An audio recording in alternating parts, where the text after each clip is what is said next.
40லேருந்து 50 வயசு பெண்களுக்கு நான் இந்த வீடியோ ஸ்பெஷலா செஞ்சிருக்கேன். நான் உங்களுக்கு பேரி மெனப்பாஸ் பத்தி நான் சொல்ல போறேன். சோ நீங்க கேட்டுட்டே வாங்க.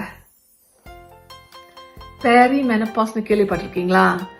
மெனப்பாஸ்னு நீங்க கேள்விப்பட்டிருப்பீங்க. அப்பனா உங்களுக்கு பீரியட் ஸ்டாப் ஆயிருச்சு.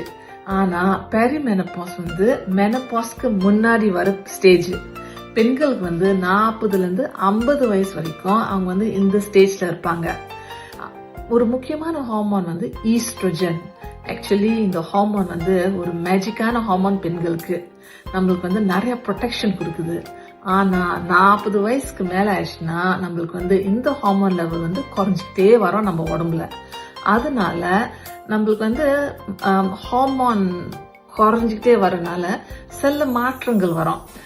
வெயிட் கெயின், அப்புறம் சமயத்துல நம்மளுக்கு தூக்கம் வர்றதுக்கு கஷ்டமா இருக்கும். அப்புறம் போன் பெயின். சில பெண்களுக்கு அவங்க higher risk hypertension, diabetes, heart problem வர்றதுக்கு. அப்புறம் மோஸ்ட் இம்பார்ட்டன்ட்லி நிறைய பெண்களுக்கு மூட் ஸ்விங்ஸ் வரும், மூட் ப்ராப்ளம்ஸ் வரும். அப்புறம் ட்ரைனஸ். இந்த மாதிரி மாற்றங்கள் வந்துச்சுன்னா நிறைய பெண்கள் ஸ்ட்ரகிள் பண்றாங்க. ஆக்சுவலி இப்ப ஹார்மோன் ரிப்ளேஸ்மெண்ட் நம்ம மெனப்பாஸ்க்கு முன்னாடியே ஆரம்பிச்சா அவங்களுக்கு நல்லது.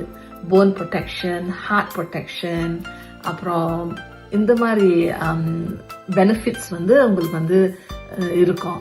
ஆனா எல்லாருக்கும் ஹார்மோன் ட்ரீட்மெண்ட் சூட்டபிளா இருக்காது.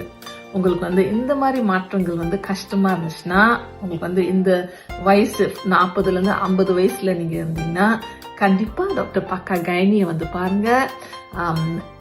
பிளட் டெஸ்ட், ஸ்கேன் செஞ்சு பார்ப்பாங்க. உங்களுக்கு சூட்டபிளா இருந்துச்சுன்னா கண்டிப்பா நீங்க ஹார்மோன் ஸ்டார்ட் பண்றதுக்கு நல்லது உங்களுக்கு.